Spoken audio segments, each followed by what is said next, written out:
72쪽 보시면 탈락이라고 나와 있습니다. 제일 상단 부분이에요. 72쪽에 나와 있는 탈락이 뭐냐면 원래는 있었던 의문인데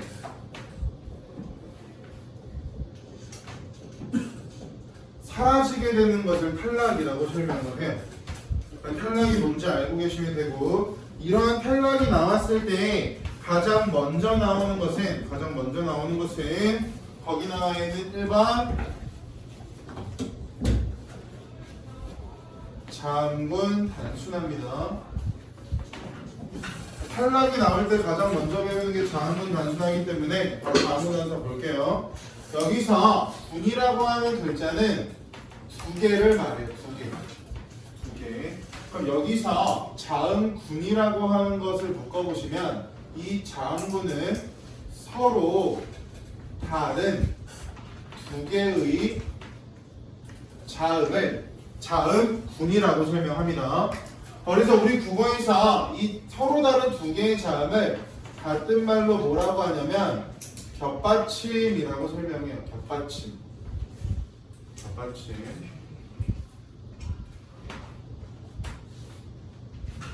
그리고 이 겹받침이라고 하는 건 초성과 중성과 종성이라고 말하는 음절 중에서 종성에만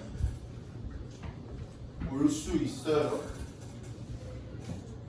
그래서 초성과 중성에는 겹받침 또는 겹자음이 올 수가 없기 때문에 자음군 단순화라고 하는 규칙은요, 종성과 관련된 규칙이라고 보시면 되고요. 여기서 말하는 종성이라고 하는 건 같은 말로 받침, 같은 말로 끝소리라고 보시면 돼요. 받침, 같은 말, 끝소리. 이거를 종성이라고 설명을 합니다. 단순화라고 하는 글자에서 단순이라고 하는 건 두 개가 한 개로 바뀌는 것을 단순해진다라고 설명하고요. 화라고 하는 글자는 뭐뭐처럼 된다라고 해석하시면 두 개가 모여 있었던 서로 다른 자음 두 개가 한 개처럼 되는 것, 이것을 자음군 단순화라고 설명을 합니다. 그래서 자음군 단순화를 중학교 때 배웠을 때 좀 쉽게 배웠어요. 첫 번째 1번 항상 즉 같은 말 100% 앞에 오는 앞 자음이 남는 경우가 있었고요. 두 번째 항상 같은 말 100% 뒤에 자음이 남는 경우가 존재했어요. 그래서 1번과 2번은요 굳이 앞에 게 남는다, 뒤에 게 남는다를 외우지 않아도 문제를 풀다 보면 저절로 분석이 됐기 때문에 학습을 굳이 할 필요는 없는데, 세 번째 건 중요하죠.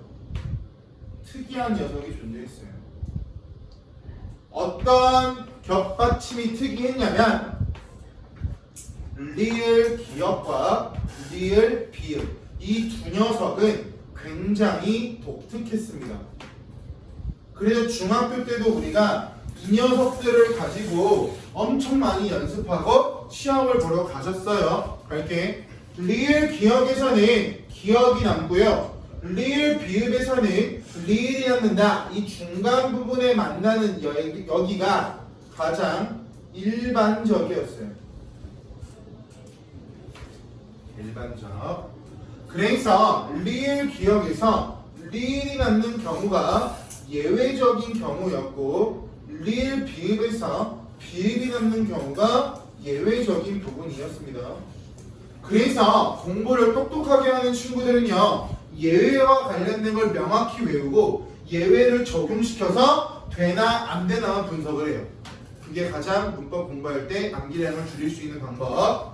리을 기억에서 리을이 남는 경우는 언제였냐면, 이거 그대로 외우셔야 됩니다. 중요해.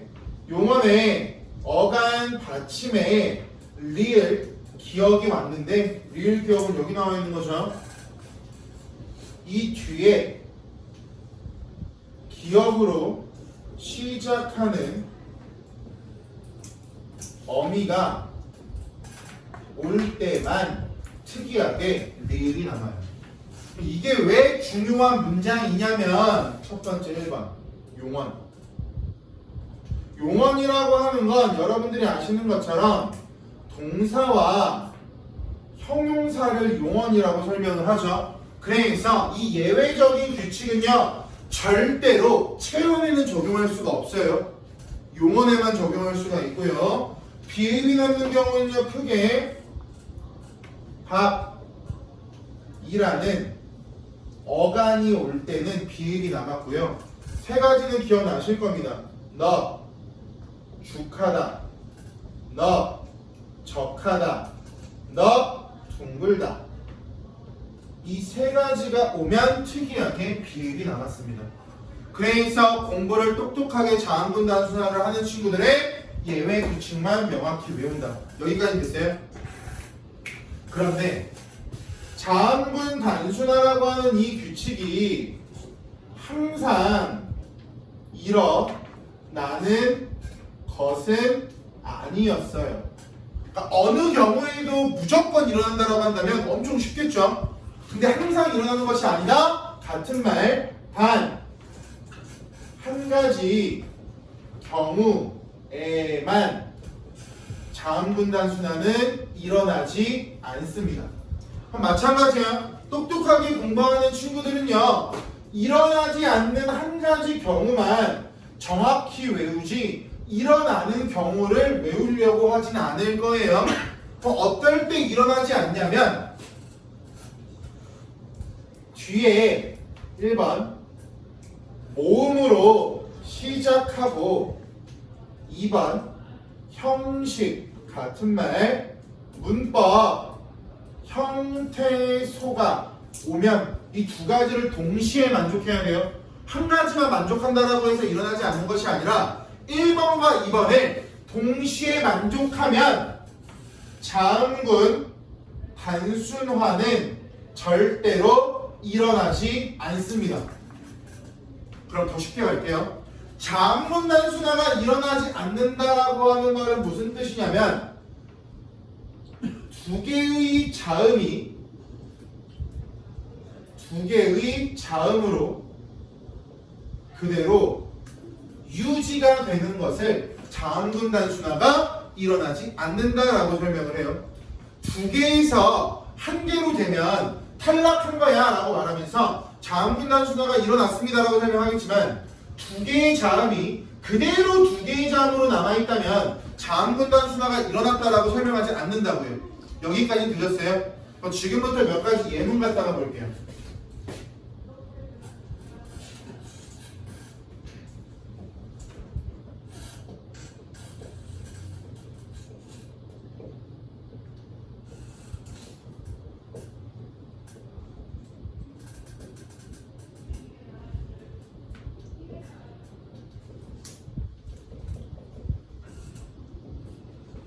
지금 칠판에 나와 있는 5가지 예문을 가지고 볼 건데 5가지 예문이 정확히 분석이 되시면요 굉장히 쉬운 자음분 단순화가 되실 겁니다. 일단 자음분 단순화가 나왔을 때 받침을 보셔야죠. 받침에 서로 다른 두 개의 자음이 나오면 서로 다른 두 개의 자음문을 체크를 해보시고요. 여기까지 되셨어요? 그럼 갈게. 리을 비읍이 나왔습니다. 리을 비읍은 특이한 거니까 여기를 보셔야겠죠, 맞아요? 근데 우리가 공부할 때 원칙 외운다라고 했어, 예외 외운다라고 했어? 우리 예외 외운다라고 했으니까 여기만 보시면 되겠죠, 맞아요? 그러면 첫 번째 나와 있는 것에다가 이 예외를 적용시켜 봅시다. 그럼 이 예외가 이 단어에 적용돼요, 안 돼요? 되겠죠, 맞아요? 왜? 밥이라고 하는 이 앞에 있는 걸 어간이라고 하고 우리 뒤에 나와 있는 걸 어미라고 설명할 텐데 예외 보시면 밥이라고 하는 어간이 쓰이는 예외라면서요, 그죠? 그럼 첫 번째 거에서는 받침에 뭐가 남아야 돼? 리을 비읍 중에 비읍이 남아야죠. 됐어요? 예외가 적용될 테니까요. 요거에도 볼 거예요, 형아. 두 번째 할게요. 두 번째입니다. 마찬가지야. 여기 나와 있는 거를 적용시켜 봤더니 리을 비읍의 예외가 적용돼요, 안 돼요? 안 되죠. 여기는요, 적용이. 여기는 적용이 됐고요. 그럼 받침에 리을, 비읍 중에 뭐가 남아야 돼? 리을이 남겠죠. 되셨어요? 똑같이 갈게요. 리을 기억입니다. 우리는 예외를 본다라고 했으니까 여기 나와 있는 예외만 보시면 되겠죠, 맞아요? 그럼 얘를 여기다가 적용했을 때 적용이 되는지를 볼까? 이 예외가 기역으로 시작하는 어미가 와야 되는데 뒤에 뭐로 시작하고 있어요, 얘들아? 디귿으로 시작하고 있어요. 예외 적용돼요, 안 돼요? 안 되니까 리을 기역 중에 뭐가 나와야 돼요? 기역. 됐어요? 예외 적용할 수 없으니까. 반면에 똑같이 적용시켜 볼게. 뒤에 뭐로 시작하는? 기역으로 시작하는 어미가 왔네요, 그죠? 여기서는요, 리을 기역 중 뭐가 와야 돼요? 예외를 적용할 수 있어, 없어? 있으니까 리을 기역 중 뭐가 와? 리을. 이렇게 보시면 된다고. 됐어요? 또 갈게요. 아라고 하는 글자 볼게. 1번. 아라고 하는 글자는요, 이응이 초성으로 오면 우리 의문으로 인정하지 않죠, 맞아요? 자음 시작이야, 모음 시작이야? 모음으로 시작하고요. 2번. 실질 형태소야, 형식 형태소야? 형식 형태소. 모음으로 시작하는 형식 형태소가 오면 자음군, 단수나 일어나 안 일어나? 안 일어나니까 리을 기역이라고 하는 두 개의 자음이 동시에 남아있어야 된다고 말씀드렸죠, 맞아요? 그러니까 리을 기역 중에 하나도 없애시면 안 되는데 어차피 이응이 뒤에 없기 때문에 여기 빈자리죠, 맞아요? 그래서 리을 기역 중 뒤에 있는 기역을 뒤로 넘겨서 얘를 발음할 때 우리 뭐라고 발음하냐면 말 가라고 발음을 할 거야. 됐어? 그럼 원래도 리을 기역이 있었는데 발음했더니 리을 기역 둘 다 남아있네요, 맞아요? 이런 걸 뭐라고 한다고? 자음문 단수가 일어나지 않았다라고 설명한다고. 원래 두 개 있었는데 발음했을 때도 두 개, 즉 두 개가 두 개로 유지되고 있으니까 자음문 단수가 일어나지 않는다고요. 됐어요? 또 갈게 마지막 닭과 병아리입니다. 닭과 병아리 리을 기역이 나와 있는데 얘를 적용시킬 수 있는지 없는지를 보셔야 되겠죠, 맞아요? 근데 닭이라고 하는 글자는 체언이야, 용언이야? 체언. 과라고 하는 글자는 어미예요, 조사예요? 조사. 그러니까 여기 나와 있는 예외를 적용할 수 있어, 없어? 없어요. 받침에 뭐가 남아요, 얘는? 리을 기역 중 기역이 남겠죠. 되셨어요? 이 마지막 걸 한 이유는 뭐냐면 용언의 경우에만 적용하는데 너희들이 용언이라고 하는 거를 명확히 인지하지 않고 있으면 리을 기역 나왔고 기역으로 시작하니까 그냥 리을라고 잘못 적는다고. 알겠니? 체언과 용언 정확히 구분하세요. 되셨어요? 여기까지가 자음문단수라는 교과를 리을 탈락하겠습니다. 용언이 활용할 때 교재 보시면 리을 탈락. 용언이 활용할 때 어간의 끝소리 리을이 몇몇 어미 앞에서 탈락하는 현상이래요. 그럼 이것도 마찬가지 용언과 관련된 게 되겠네요. 그죠? 알다 라고 했을 때 알이라는 어간이 는으로 바뀌었을 때는요, 리을이 탈락하고 아는이 된다. 어렵지 않을 거고. 희응 탈락 볼까요? 거기서는요, 그걸로 보지 마시고요, 우리 매번 봤던 걸로 갑시다. 이 녀석은 굉장히 독특한 녀석이라고 했어요. 얘가 모음이랑 만나는 경우도 있고요, 자음 중에서도 기역, 디귿, 비읍, 지읒이랑 만나는 경우가 있고 시옷이랑 만나는 경우가 있을 거야. 됐어? 근데 얘가 모음이랑 만나면 무조건 뭐가 되냐면요, 탈락이 돼. 대표적으로 예문 하나만 보시면 돼요. 이렇게 있을 때 얘를 보시면 얘는 의문으로 인정하지 않으니까 아라고 하는 모음과 만났다라고 할 수가 있겠네요. 되셨어요? 얘를 소리내보면 어떻게 돼요? 좋아. 그럼 결국 탈락해서 사라져버렸죠.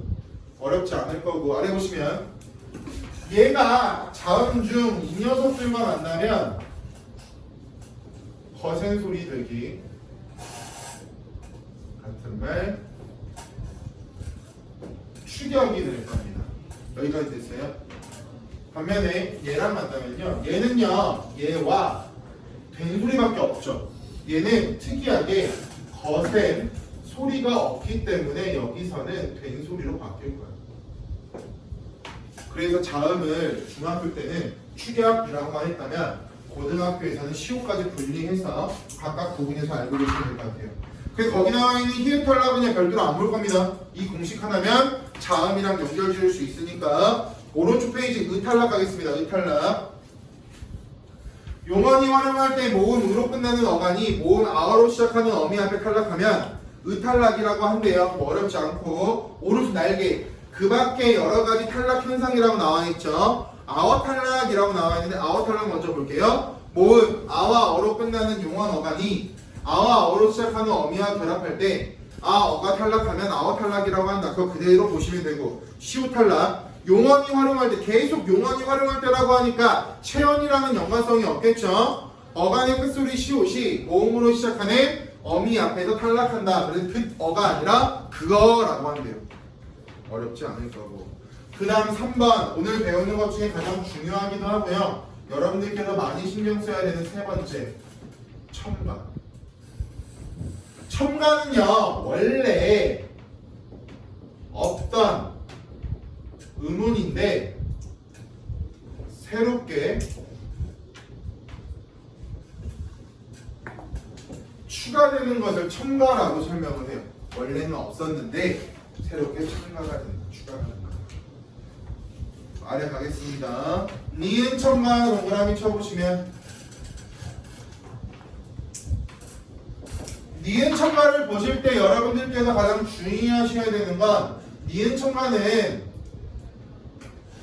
세 가지 조건을 모두 충족해야만 이루어집니다. 세 가지 조건을 모두 충족해야만 니은 첨가가 이루어집니다. 한 가지라도 이루어지지 않으면 니은 첨가는 절대 이루어질 수 없습니다. 아래 가는 거에서 교재 넘버링 해드릴게요. 1번 밑줄 파생어나 합성.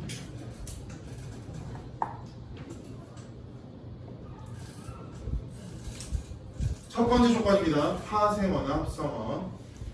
2번 자음으로 끝나는 형태소. 저는 그거를 그렇게 안 할 거고 이렇게 하겠습니다. 앞에 오는 말이 자음으로 끝난다 라고 설명할게요. 교재에 나와 있는 것보다 이 말이 더 쉬워요. 앞에 오는 말이 자음으로 끝난다. 3번 모음이나 반모음 이로 시작하는 형태소. 저는 그것을 더 쉽게 뒤에 오는 말이 이, 야, 여, 요, 유로 시작할 때라고 단정을 지을게요. 그럼 제가 넘버링한 1, 2, 3과 교재에 나와 있는 1, 2, 3은 같은 말인데요. 아다르고 어다르다고 자기가 편한 방식으로 외우시면 돼요. 니은 첨가는 항상 세 가지 조건을 적용시키셔야 되기 때문에 이 세 가지 조건에 대해 알고 있어야 돼서 여러분들께서 쉽게 이해할 수 있는 말 두 가지를 말씀드렸다고 보시면 됩니다. 그럼 첫 번째 먼저 할게요. 파생어와 합성어가 뭔지 모르실 텐데 파생어와 합성어를 뭐라고 하냐면 얘들아 복합어라 그래. 복합어.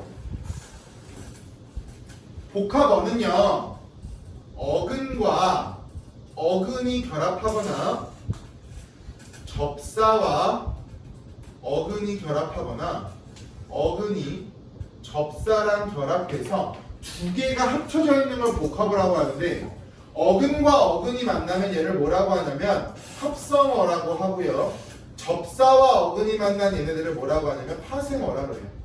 그러면 이제 어근이 뭐고 접사가 뭔지 궁금해질 거야. 그건 이제 예문 갖다가 보여드릴 텐데요. 예문 갖다 봅시다.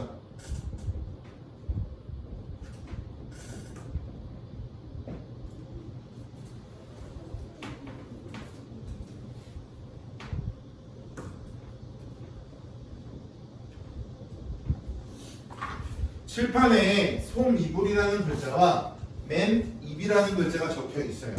상식적으로 얘들아 솜이불이라고 하는 건 한 단어야 두 개 단어야?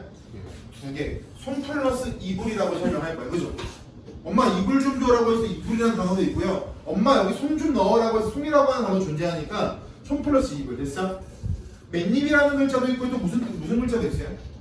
맨손, 맨발 이런 글자도 있죠? 그럼 맨입이라고 하는 글자도 맨 플러스 입이 될 겁니다. 됐어요? 그러면 한 개가 있는 거야? 두 개가 결합한 거야?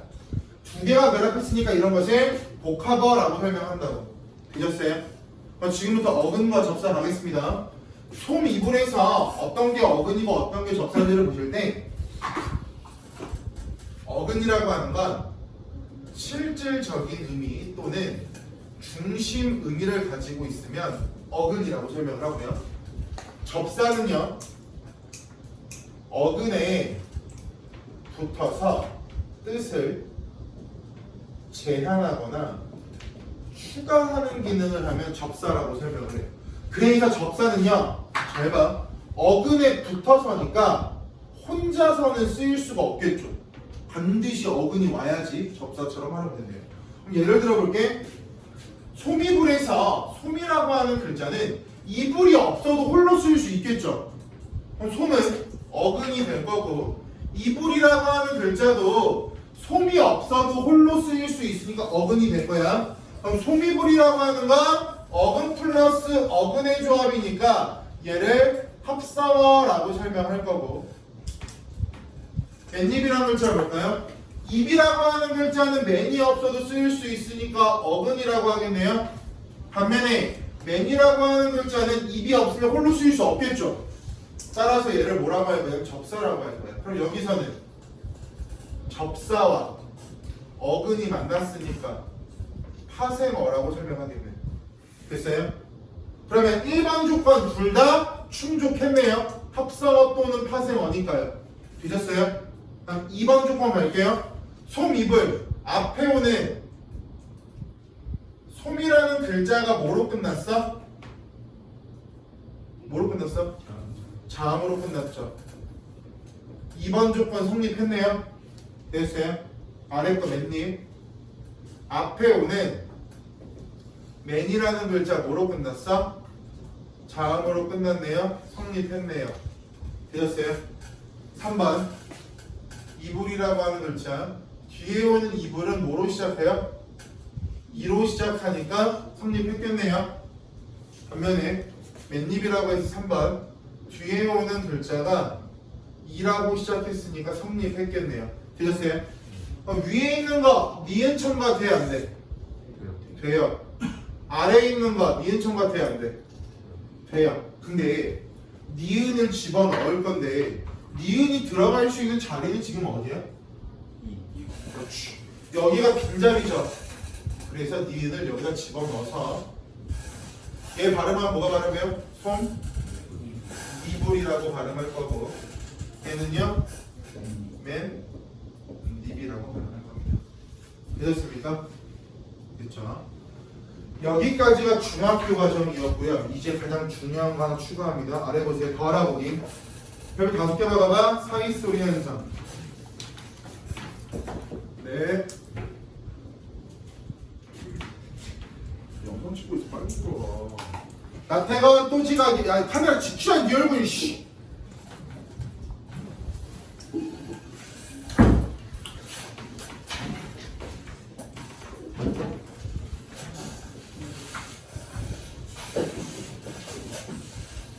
너 없는 동안 민망했어. 괜찮아? 갈게요. 사이소리 현상을 보실 때는요, 김민규 여자 얘기하지 마라.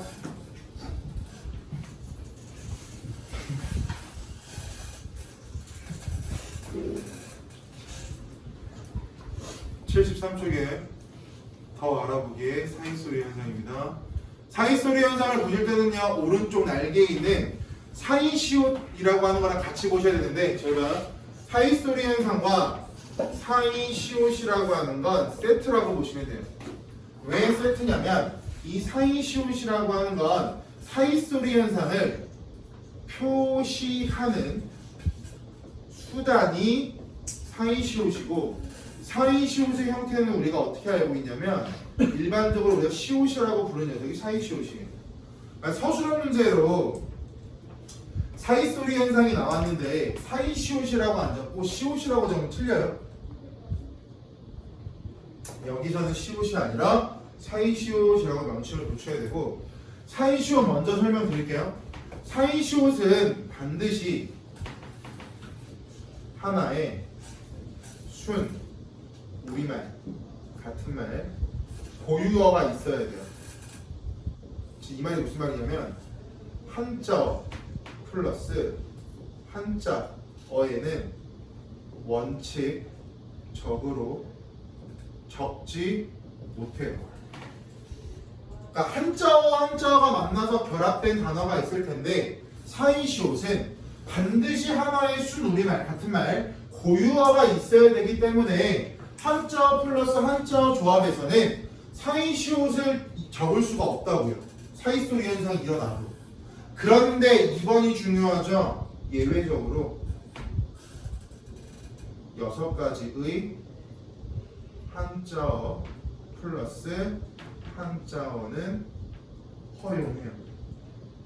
그래서 중학교 때 우리가 2번을 달달달 암기를 했었죠. 착간, 색방, 퇴방 이거 있죠.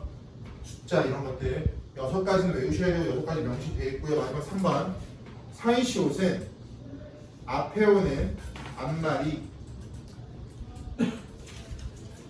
모음으로 끝나야 표기할 수가 있어요. 앞이 자음으로 끝나는 사이시옷을 적을 수가 없습니다. 그래서 일단 사이시옷을 먼저 말씀드렸으니까 지금부터 우리는 이 사이소리 현상을 살펴볼게요. 사이소리 현상도 조건이 조금 있어요. 조건이 조금 있는데 그 조건들은 같이 보시면 되겠죠. 어떠한 경우에 사이소리 현상이 일어났다라고 하냐면 아래 갈게요. 두 개의 형태도 또는 단어가 합쳐져서 네모, 합성어. 여기는 파생어가 빠집니다. 합성어밖에 안 들어가고요. 합성어라고 하는 건 아까 말씀드렸죠. 어근과 어근이 결합하는 걸 합성어라고 한다. 그 다음에 1번 밑줄 뒤에 예사소리가 된 소리. 뒤에 예사소리가 왔는데 얘가 된 소리로 바뀐다? 사이소리 현상이네? 이렇게 생각하면 돼요. 2번 니은 소리 덧나기. 3번 니은 소리 덧나기.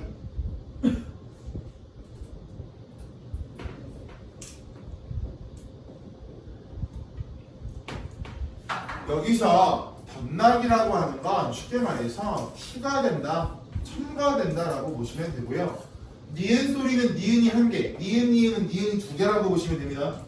별게 아니에요. 됐어요? 이게 사이소리 현상이에요. 그러면 아까 봤던 니은 첨가랑 똑같은 거야? 좀 다른 거야?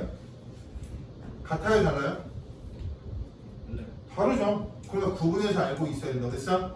지금부터 사이소리 현상 예시를 보기 전에 예시를 보겠습니다. 밤, 길, 넷, 물, 개, 세 가지 예문을 가지고 사이소리 현상 볼게요. 성호야, 카메라가 여기 나와? 나와. 맞습니다.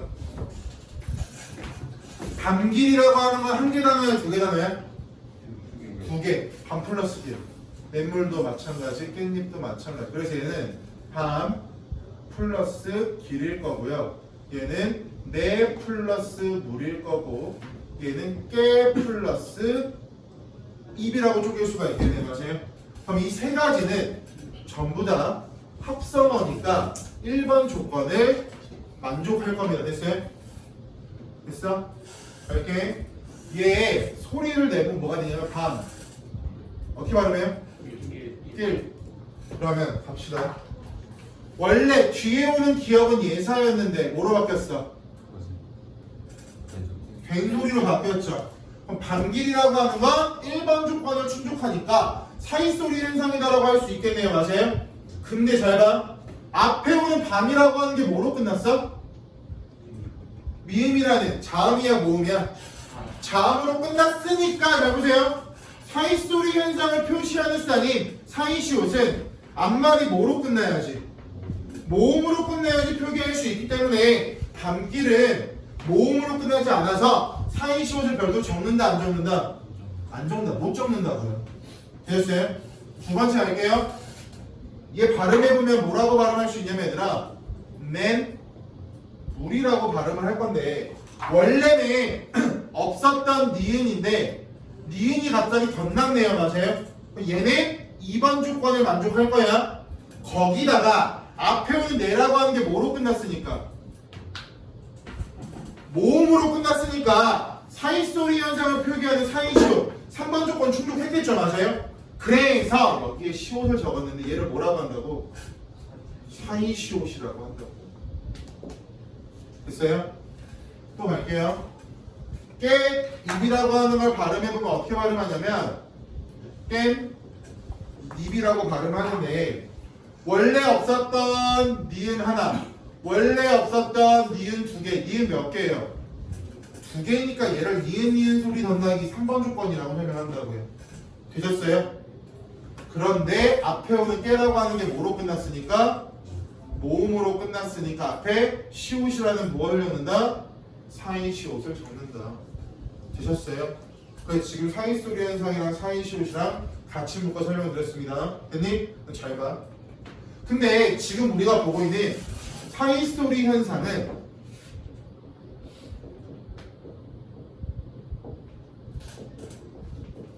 수의적인 현상이다라고 나오는데 여기서 말하는 수의적이라고 하는 것의 반대말은요 필수적이에요. 예를 들어볼까요? 물고기라는 게 있고요, 불고기라는 게 있습니다. 그럼 보세요. 리을, 기업, 리을, 기업. 환경이 같아요? 환경이 달라요? 환경 같죠? 불고기 발음 어떻게 해? 불고기. 물고기는요? 물고기라고 발음할 거예요. 그럼 잘 보세요. 앞에 나오는 건요 된소리로 바뀌었고요. 얘가 그 유지죠, 맞아요? 그럼 사이소리 현상이 같은 환경이면 필수적으로 일어나야 해 라고 한다면 물고기, 불고기라고 할 건데 환경은 동일하지만 앞은 일어나고 뒤에는 일어나지 않고 있습니다, 맞아요? 이런 걸 수의적이다라고 설명한다고요. 되셨어요? 두 번째, 사이소리 현상은요, 이거 중학교 때 배웠어? 의미를 분화시켜요. 의미 분화. 어떤 거 배웠냐면 중학교 때 기억나세요? 고, 기, 배와 vs 고, 기, 배 또는 나, 묻, 집과 나무집. 사이시옷이 들어가 있는 건 고, 기, 배, 나, 묻, 집 앞에 거예요, 그죠? 뒤에 건 사이시옷이 안 들어가 있죠. 그런데 사이시옷이 있고 없고에 따라서 단어들의 의미가 달라집니다. 나무로 만든 집이라는 의미도 있고요, 나무를 파는 집이라는 의미도 있어요. 고기의 신체 배라는 의미도 있고요, 고기를 잡는 배라는 의미도 있어. 이렇게 사이소리 현상은 수의적이면서 단어들의 의미까지 분화시킨다. 이게 사이소리 현상 고3까지 뜻이에요. 됐어요? 이 한 판만 알고 계시면 탈락과 천만은 끝납니다. 일부러 F를 표기했어요. 이게 머릿속에 들어가 있어야 내신을 보러 가. 엄매는 등급 커트라인이 높아요. 1컷 88, 88. 1컷이 98, 99에서 끊길 수도 있어요. 아무리 낮아도 1컷은 96에서 끊겨요. 문법이라서. 오히려 문법에 미리미리 하지 않으면 개발리다. 점수 못 받아, 등급을. 문학보다 못 받을 거야. 알겠어? 그럼 미리미리 외우시고요. 교재 보겠습니다. 73쪽에 나와 있는 모든 내용 설명 방금 판서로 끝났고요. 넘어가서 74쪽 보시면 4번에 축약이라고 나와 있는데, 얘들아 아까 잘 봐. 얘는 자음이죠. 그럼 이 축약도 마찬가지야. 축약도 자음 축약이 있고요, 모음 축약이 있어요. 근데 자음 축약은 우리가 얘를 통해서 자음과 자음이 만난다라고 봤죠. 자음 축약 설명 안 할 거고, 오른쪽 날개 모음 축약 동그라미. 이제 모음과 모음이 만나서 하나로 되는 모음 축약을 보시면 되는데, 첫 번째 것만 볼게요. 뜨이다라고 나와 있죠, 맞아요? 뜨라는 글자에서 으 동그라미. 이 으는요 단모음이에요, 이중모음이에요? 단모음이죠. 이다의 이 동그라미 단모음이에요, 이중모음이에요? 단모음이죠. 근데 띠다라고 했을 때 의라고 하는 거 동그라미 쳐보세요. 의는 단모음이에요, 이중모음이에요? 이중모음이죠. 그럼 모음 축약은 저거나 단모음 플러스 단모음은 이중모음이다. 그게 모음 축약의 공식이에요. 단모음 플러스 단모음은 이중모음이다. 그게 모음추의 공식. 자음추격도 공식화했고 모음추격도 공식화했으니까 어려운 거 없으시겠죠? 아래 내려 대각선 아래 내려가서 보시면 사이소리 현상의 특징 제가 방금 말씀드린 겁니다. 1번 수의적 현상이다. 두 번째 의미 분할을 만든다. 아까 설명드렸던 거기 때문에 별도로 읽지 않겠습니다. 오른쪽에 나와 있는 학습 활동은 여러분들께서 외울 거 외우신 다음에 보시면 쉬울 거예요. 그런데 그냥 눈으로 보시면 엄청 어려우실 거고요. 아시겠나요? 여기까지가 1주차 음례 변동이었습니다. 손을 한번 눌러요.